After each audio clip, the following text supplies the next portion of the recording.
வந்துட்டு வாட்ஸ்அப் வரைக்கும் வந்து நமக்கு வந்துட்டு வார்னிங் கொடுக்குறாரு கிளைண்டா.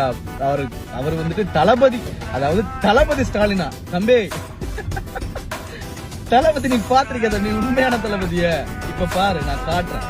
உண்மையான தளபதி தொண்டை நான் காட்டுறேன், பாரு.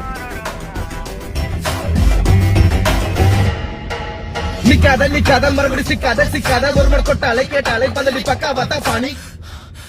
தெருவில் நடக்கிற கொடுமை கிடக்கிற தமிழ்ல படிக்கிற தமிழ்ல இருக்குது பொதுமலை எதுக்கு விலகிற பழக்கம் எனக்கு எப்போதும் என்னோடு இருக்கும். பட்டாளம் உன்னை உரைக்கும் கட்டாயம் பண்ணிட்டு இரட்டும் நேரங்கள் இல்லாது இருக்கும் நாடங்கள் கண்டா இது சும்மா அடுவுமே கும்மா, இது பட்டம் சும்மா அடுவுமே கும்மா. நண்பா நண்பா நண்பா இங்க பாரு நண்பா, லைக் உன்னோட சண்டை பிடிக்கிறதோ பேசுறதோ எங்களுக்கு வந்துட்டு இது இல்ல. இதுதான் நாங்க, எதுக்குன்னு விலகிற பழக்கமே எங்களுக்கு இல்ல. அதுவும் அண்ணனுக்கு வரக்குள்ள விலகவே மாட்டேன் நண்பானா. நீ வந்துட்டு முடிஞ்ச வரைக்கும் நாட்டோட பிரச்சனை ரெண்டு கேளு, உன் மக்களுக்காக நீ கேளு. அதை விட்டுட்டு சும்மா வந்து எனக்கு மெசேஜ் போட்டிருக்க நண்பா. சரியா நண்பா? பாய்.